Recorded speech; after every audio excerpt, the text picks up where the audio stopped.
right, welcome to another episode of Piecing It Together, the podcast where we take a look at a new movie and try to figure out what movies inspired it.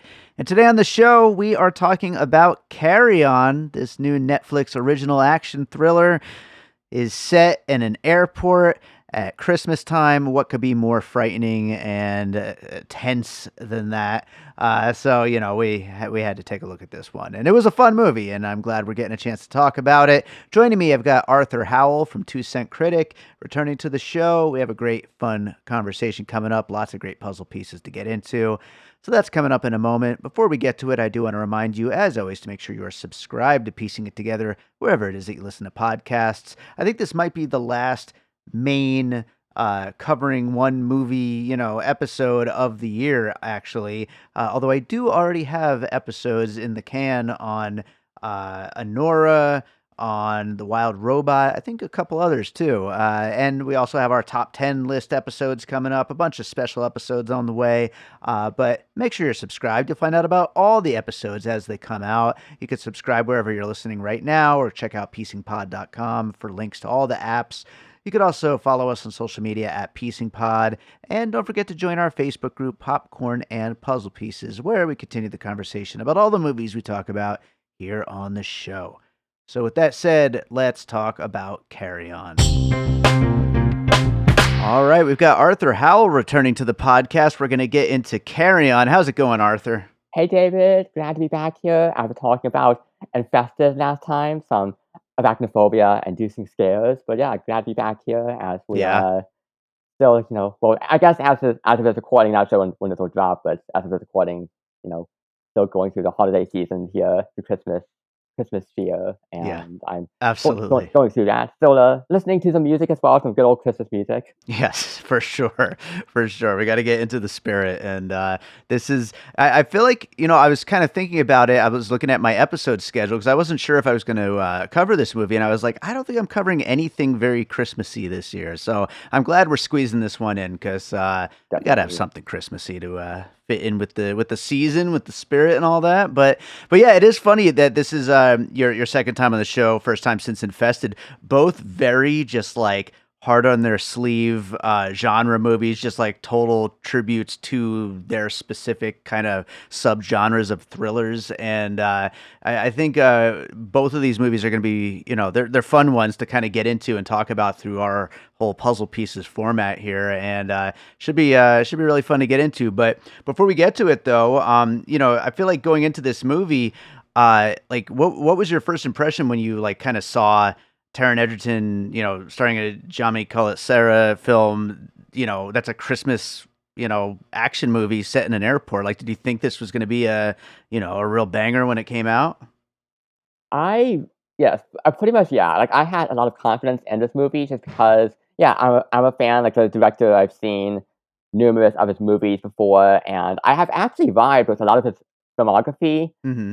It's funny because he does action movies, like Liam Neeson, for example. He's done movies with Liam Neeson, and he's also done other movies like Orphan, for example, which I feel like Orphan is more of an outlier in his oeuvre, but I enjoy Orphan as well. So just in general, I have clicked with his oeuvre, so I'm just like, yeah, I'm excited for this movie. I'm excited for Egerton. Pumped for Bateman. I feel like Jason Bateman was definitely a major element of this. I was like, ooh, like an against type performance where he is playing the villain here. Yeah. So yeah, it was really just gripping me, even from the trailer. Yeah, absolutely. And I think the Jason Bateman performance, that was something I was especially excited for going into this. And like, I hope he gets to do more stuff like this because he's perfect in this kind of a role. He just doesn't get to do it too often. But yeah, it was definitely fun to see. But yeah, let's start getting into some puzzle pieces. I mean, I think there's some pretty obvious ones we could get into, but also maybe we'll get some out there picks as well. But what do you got for your first puzzle piece?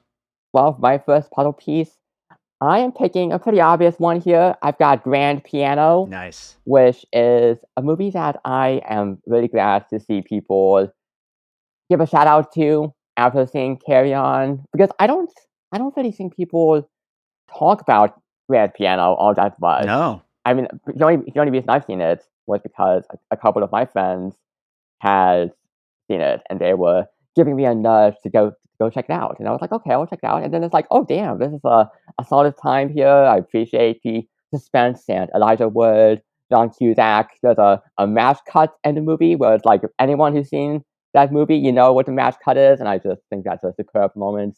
And I was really thinking about that a lot while watching Carry On. The whole communication and you've got the villain taking someone hostage and forcing them to follow all these commands, and you can really feel those similar vibes between Grand Piano and Carry On.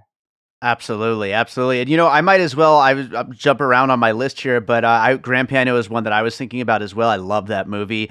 And another movie that you got to mention in conversation with Grand Piano, I'll go with Joel Schumacher's Phone Booth, which is also a very similar thing, where most of the action takes place over the phone, or in the case of an earpiece or something like that, and the whole two-way communication, and the killer's demands just like getting more and more dangerous, and the constant looming threat of, if you don't do everything we say, your loved ones are all going to die. And Grand Piano is fantastic. Phone Booth I haven't seen since it first came out, but I remember really enjoying it at the time. Colin Farrell's the star of that one, and I think Taron Egerton and Jason Bateman do a great job of kind of updating that same thing for a current time frame, and this movie feels very, very current Carry On, and I think that it does a good job of kind of taking that same kind of idea and doing like a new kind of version of it, plus getting it into the airport where lots of everyone's tense already to begin with, so it kind of works really well on a lot of different levels there. Yeah, all the chaos in the airport, especially on Christmas Eve, and Taron Egerton, I think he does some great, just like even like eye acting or facial acting, just when the camera is getting up close to him, and you can just feel the tension radiating off of his character Yeah. as he's dealing with all of these orders, and just getting genuinely scared of what this mysterious, nefarious person can do. And then also Phone Booth, I want to mention, I haven't seen that yet, but I have seen so many people give kudos to that movie after Carry On, and now I'm like, Phone Booth, okay, I gotta check it out. Yeah, absolutely. If you like Grand Piano, if you like Carry On, you're gonna like Phone Booth. All three, I think they go together really, really well. So, definitely. What do you got for your next puzzle piece? For that, I have Die Hard with a Vengeance. Okay. Now, I was also thinking about that movie quite a bit during Carry On, because again, you've got more orders coming from the bad guy over a long distance, over the earpiece or phone, or whatever. It's the same trope happening in these instances. And Die Hard is a Vengeance. I really do enjoy that movie quite a bit. I would actually say it's my second favorite Die Hard movie. Oh yeah. It almost, even just watching that, it gave off like speed vibes. I would say specifically, if I recall correctly, maybe for like the first 45 minutes or an hour or so. Like, it's very much a speed kind of movie. But yeah, just Die Hard is a Vengeance. I really was thinking about that quite a bit during Carry On. And even just also gotta give a shout out to how these actors like John Cusack or Jeremy Irons or Jason Bateman, how they have that voice. They just have that right voice that is able to be cold and calculating and ruthless, and they are in control of the circumstances here, and you need to follow all the commands, or else they'll start pulling shit. Yeah, absolutely. That is like such an important thing, especially for a movie like this where you're gonna, the villain's gonna be over the phone for most of the movie. I mean, obviously it opens up later on in the film, but you've got to have some kind of like a really imposing voice and something that you're gonna hang on every word. And by the way, Die Hard with a Vengeance, fantastic movie, so good. And we might as well throw Die Hard and Die Hard 2 in there. Die Hard because it's a Christmas action movie. Die Hard 2 because it's at an airport. We get your Die Hard with a Vengeance in there. We got a whole bunch of Die Hard in this movie. I also thought the voice that Taron Egerton is doing, it's at least a little bit reminiscent of John McClane, like the kind of the inflection, his intonation of the way that he speaks. I think I think he's definitely like, I don't think it's lost on him that like, oh yeah, this is Die Hard at an airport. Like that's kind of the vibe that they're going for. And I think it's like kind of almost an Easter egg in a way that they're trying to like kind of hang a lantern on the idea that, yeah, this is what we're trying to do. So, but yeah, great one to include here. So speaking of, one of the great action series there with Die Hard, I'm going to go with Mission Impossible for my next one. Specifically because of all the running. Taron Egerton does a lot of running in this movie, and he had to have learned that from Tom Cruise. He's just nonstop, arms flailing, just running as fast as he can through everything. And in the most recent Mission Impossible movie, he was going through an airport during the running sequences. But yeah, lots and lots of running. And also when he's disarming the bomb and he has to get like the instructions over the phone, like it's like with Benji, back at the van, trying to get the instructions on how to do it so it doesn't explode and release the chemicals or whatever, the toxins. So I think that there's other, connections you can make with Mission Impossible. But yeah, specifically the running though. Yeah, Mission Impossible. I am so pumped for next year for that movie to come out. I'm just like, I'm gonna plan to do a whole series rewatch, especially because I would say pretty much I love almost all of the Mission Impossible movies. Maybe there's just like one where I'm like more meh on it, but I feel like the rest of them are like, hey, these are actually pretty damn good. They good or are. great, and I'm just pumped for next year. Oh yeah, me too. So And good. I wonder if Tom Cruise. I feel like Tom Cruise. I wonder if he'll get around to watching Carry On if he hasn't already, and just like, oh look, just running. Yeah, I feel he would dig it, and I feel like he would appreciate all that running for sure. But what do you got for your next piece? Well, for me, it's funny because I actually was going to name off Die Hard 2 on the list, but we already covered that. But yes, that is just, got to note that. So that's also on my list as well. Airport Christmas Eve action, that's great. Yep. But I will go on to Red Eye next. Now, Red Eye, that's another really good one. Just you've got Rachel McAdams, her character being blackmailed by Cillian Murphy's Jackson Ripner. I always think it's funny how his character's name is Jackson Ripner. That's a villain name there. Yeah, but really good name. Yeah, she's getting blackmailed by him to partake in this plot with, to do this assassination or else her father will die. And it's just like, it's the same old like tropes that we see in these circumstances and very familiar. But when the execution is good, it makes it all so thrilling.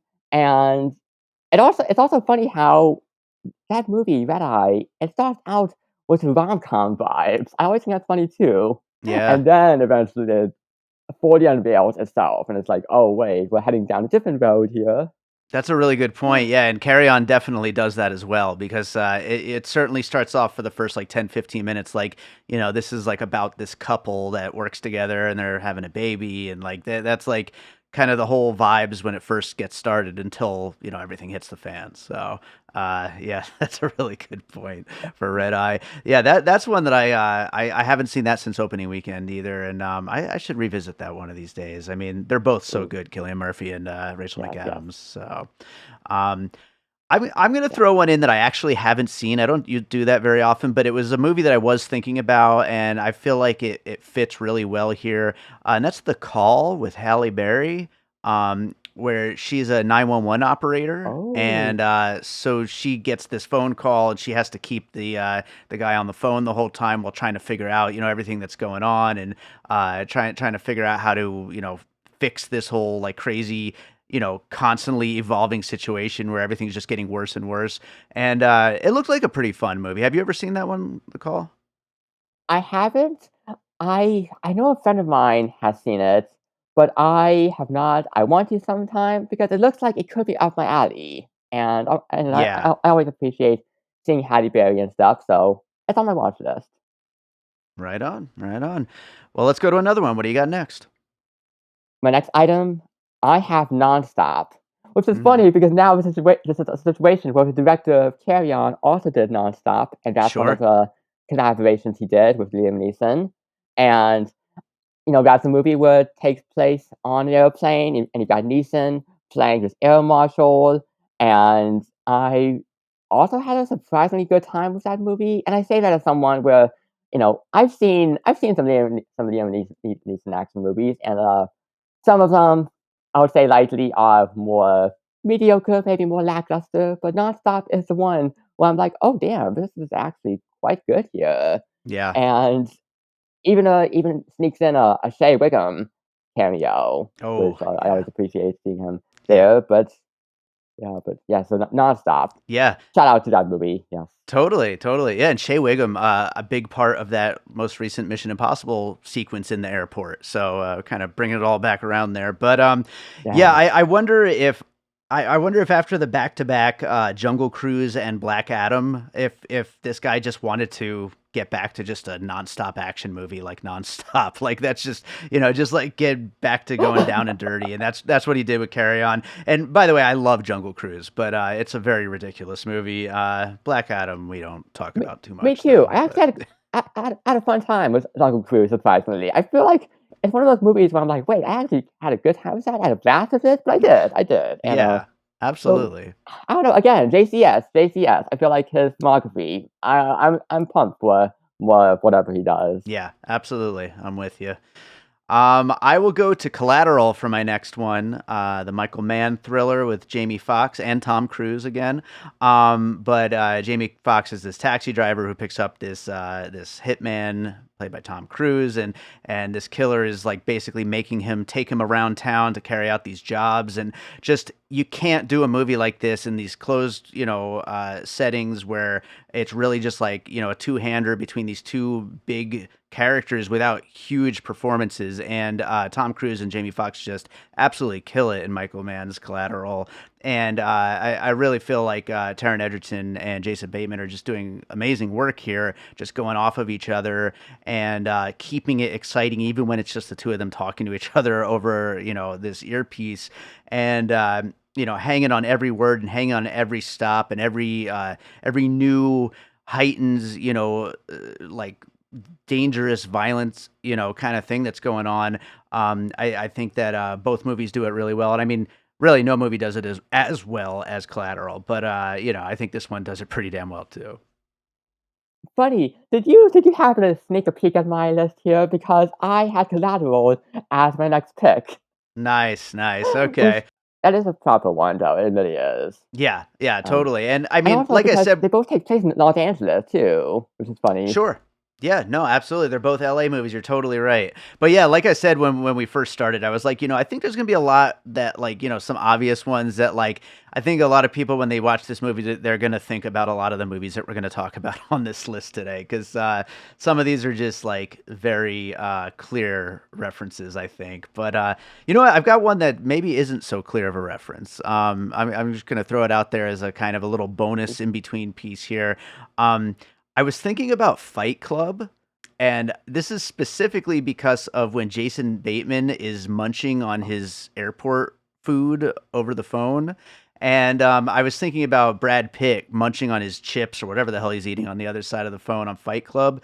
And that's something that Brad Pitt seems to do in a lot of movies where he's just like munching. He's always crunching or munching on snacks in movies. And especially in Fight Club, I picture that scene where he's on the payphone and you just hear him going just munching on it, and it's imposing. It's like it's weirdly like off-putting, and just like makes the protagonist just like not sure how to respond, because he's like, is this guy really just munching his food in my ear right now? Yeah. So yeah, I don't know, that one's kind of out of left field, but it was just something that I was thinking about. Well, yeah, I mean, when I was hearing that the sound and Carry On, it was very in my ears. It was so audible, and it was just like, oh my goodness! Like, especially when it just comes to not even just chewing, but maybe just any kind of bodily noises like that. It is very much flowing through my ears, and and hopefully it's effective. Like, it's effective in Carry On, because I am a very sensory kind of person, especially when it comes to when I'm watching something. The senses, if it flashes out the sound or other aspects like that, maybe visuals, it is very much just flowing through my senses. So I like that. I like that. And Fight Club, I saw Fight Club some time ago, and I remember I remember enjoying it. Not as much as other people, but I remember enjoying it quite a bit. Right on. Well, I want to say Collateral, actually. I had a bit more to say on that. I want to say that both Max from Collateral and then Ethan from Carry On, I like the connection about how they both have a dream they're reaching for. You've got Max wanting to build up this limo company, and then Ethan wants to become a cop. And then even the villains, I still agree. You already have the the conversations, the dialogue between characters in both movies. But I'd say even the villains, you've got Vincent and Collateral and Traveler and Carry-On. They both have the same sort of cynical, amoral way of going about their lives. And I would say it's more fleshed out for Vincent, but still, they both have that same core. Even just the way that Jason Bateman, his character, is talking over the earpiece, and just like they're both these people who are fully aware of the evils and the corruption that infects our world, and they both just kind of shrug it off and even actively place themselves and enrolled, where they can then take advantage of those qualities, of those conditions, in order to further themselves and deploy their ruthlessness.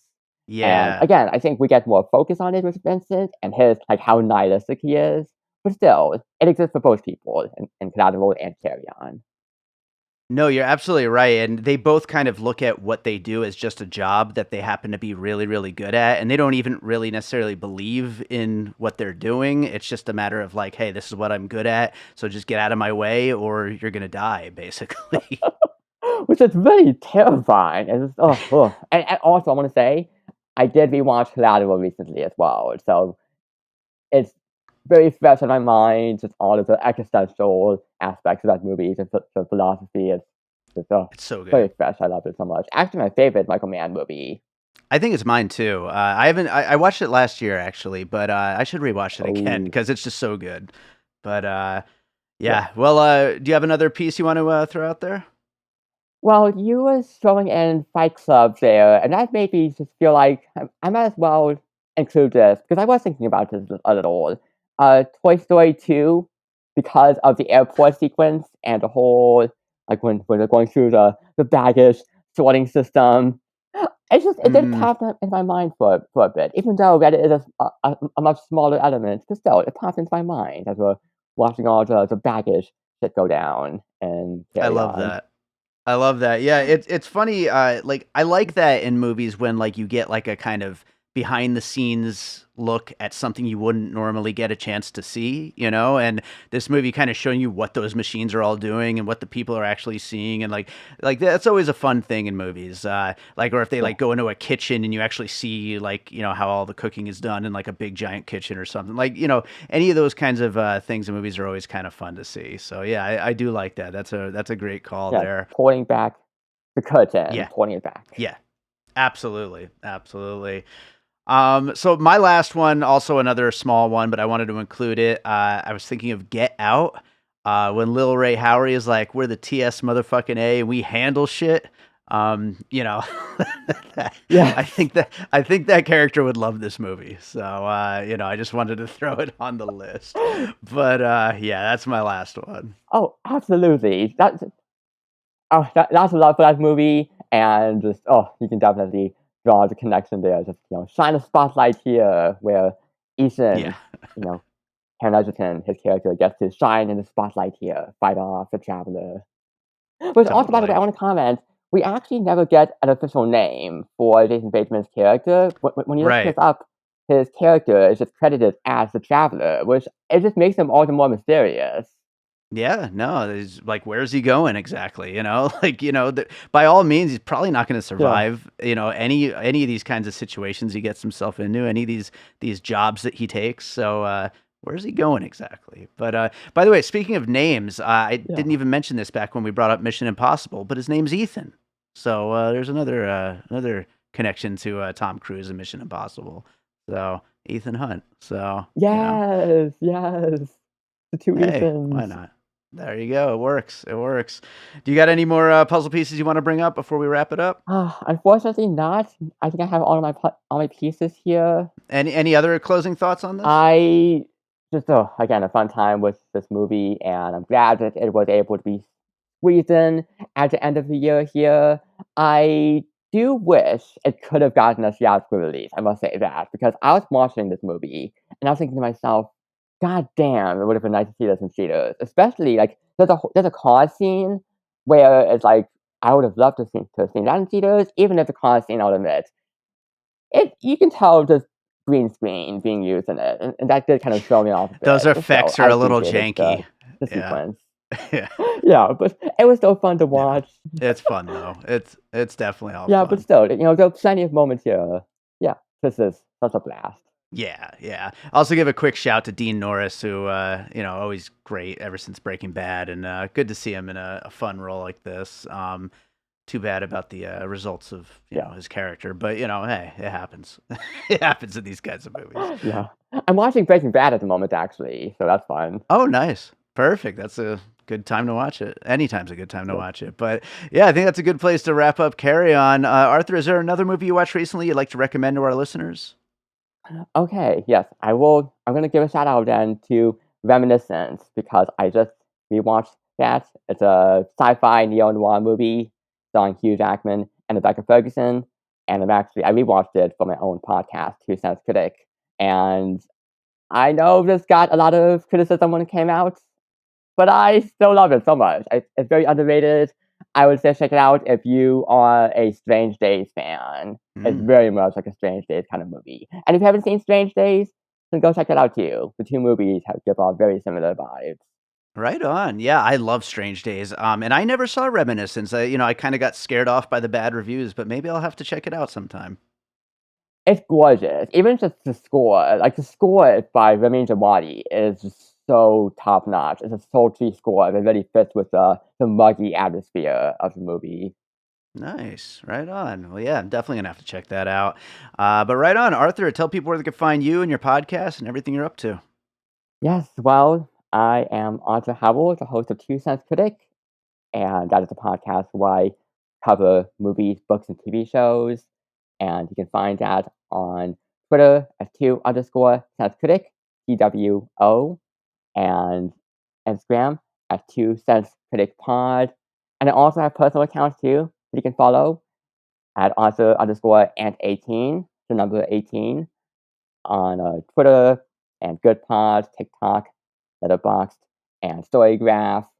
And yep, that's all my socials there. But again, my show covering movies, books, and TV shows, and doing some advocacy for Palestine. Just a whole bunch of good stuff there. So check it out. Cents Critic. Right on. Right on. Well, as always, it's great to have you back on the show, and hopefully we'll get you back again sometime. Yes, this is such a great time to talk about these movies here. Invested and now Carry On. All right, so I hope you enjoyed that conversation about Carry On. Thank you to Arthur Howell for joining me on that one, and thank you to all of you for listening. If you're enjoying piecing it together, make sure you are subscribed. Also, if you thought of any puzzle pieces that we didn't mention during the conversation, like we said, this is one where I think there's a lot of obvious ones you could kind of come up with, and probably a bunch that we didn't bring up. So if you thought of any, send them in. We'd love to hear from you, and I will read them on the next trailers episode. So do get in touch. What else we got going on here? I mean, you could follow us on social media. I already told you about that. The Facebook group, I told you about that. Hey, the Patreon, the Produced by David Rosen Patreon, where I post bonus and advanced content for piecing it together. Awesome movie year and from my music career. Lots of great stuff over there. So, hey, check that out. That would be cool. And, it's Christmas. It's giving time. Subscribe to the Patreon. Go ahead, do that. That would be fun. We do appreciate your support. Just being out there listening and, sharing, hitting the like button, commenting on episodes, telling us what you thought. All of that is awesome. But you could also support the Patreon if you would like at patreon.com/bydavidrosen. So I'm going to close this out with a piece of music like I always do. And I actually haven't announced this yet. Well, I will be announcing it today, actually. Oh, yeah. I just realized it. This episode is going up on the day I'm going to be announcing this. So I might as well mention it right now and play a song from it. So first of all, I am like 80% done with a new album that will be coming out towards the end of 2025. And this is not the Pup Pups. This is a David Rosen album, my instrumental music. And it is an album that I've been working on for a few years now, and I'm really, really excited about it. And I'll be announcing more about that very soon, but that's not till the end of the year. There's something coming out much, much sooner, and this is what I have not announced yet, and I'm going to announce it right now, and I'll be posting some blogs and stuff about it too, and there'll be other things about it as well. But along with this year, 2024's whole project, 24 for 2024, which was me releasing 24 singles all throughout the year on the first and third Friday of every month. What did that lead to? Why was I releasing 24 singles? When I first did it, I said I was doing it just because I had all these unfinished songs and I took some time out and finished all of those unfinished songs. And that's why I was doing it. I just didn't feel like it fit together as an album necessarily, because it was just these random songs that just hadn't been finished. And so I put them out as singles. But you guys know I'm an album guy. And so I started thinking, well, what if I compile those 24 singles into, an album version, and I'll call it a compilation because, that way it'll, stand to the side from my traditional album structures where I put a lot of thought into the play order and like all the songs kind of telling a story, even though it's all instrumental. No, this would be a compilation of these 24 singles from 2024. I would call it 24 for 2024, the album or something like that. Then I started thinking, well, I think when I was gathering up those 24 songs and going back and finishing them, I think I had like a few extra songs. So maybe I will do. And I had this idea. I was 24 for 2024 plus four more. Cute little rhyme there. And I was going to do four more songs just as like, a bonus to like make it, usually like bands will put out like a greatest hits package and have a few extra songs on it, brand new songs. So that was kind of the plan. And then I went to go look through my hard drive and find unfinished songs that felt like viable, that felt like worth working on to turn into full finished songs. And next thing I knew, this is truly like I don't even know how to describe how ridiculous this is, but I found 16 songs waiting to be finished. And I can honestly say that between the album that's coming out at the end of 2025, these 16 songs, and the 24 songs from 2024, this era of my music is complete. So in 2025, I am releasing a 40 track, that's the 16 plus the 24, a 40 track release called Missing Pieces 2018 to 2024. Because that's when all these songs were made and abandoned and not finished, and then now eventually got finished. Which you might say, hey, Dave, don't you have a piecing it together, side series called Missing Pieces? And I would say, yes, you're absolutely right. Thank you for listening to the show. But it was just too perfect of a name. When I thought of it, that like, wait a minute, Missing Pieces. I was trying to think of a name for this compilation. It's like Missing Pieces works so well, and it just makes so much sense. And on a kind of side note, these songs were all made between 2018 and 2024. What is 2018 to 2024? The years I've been doing this podcast. So it kind of ties in a little bit in its own way. Although I'm not naming the album after the podcast. It just happens to be a similar concept and name. But anyway, Missing Pieces 2018 to 2024 will be coming out in January. It's 40 songs, which is just crazy. But honestly, 40 awesome songs. I'm so excited about this release.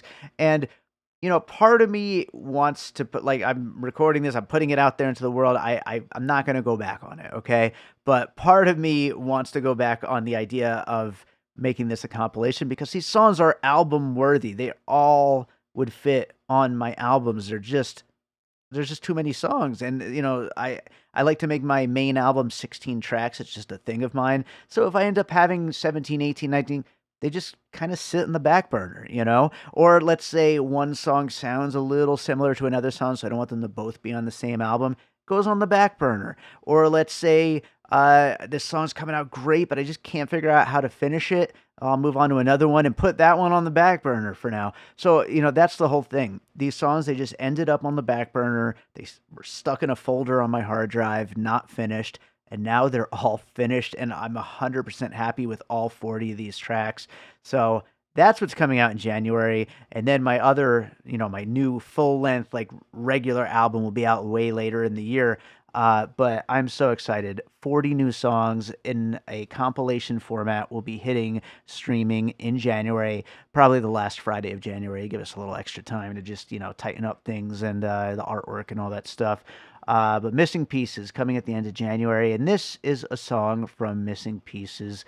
I'm going to go with a track called Up, Up, Up, since we're talking about, planes and all that kind of stuff. So this is Up, Up, Up from Missing Pieces 2018 to 2024. Hope you enjoy it. Have a happy holidays, and we'll be back with more Piecing It Together real soon.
An All Points West production, produced by David Rosen in Las Vegas.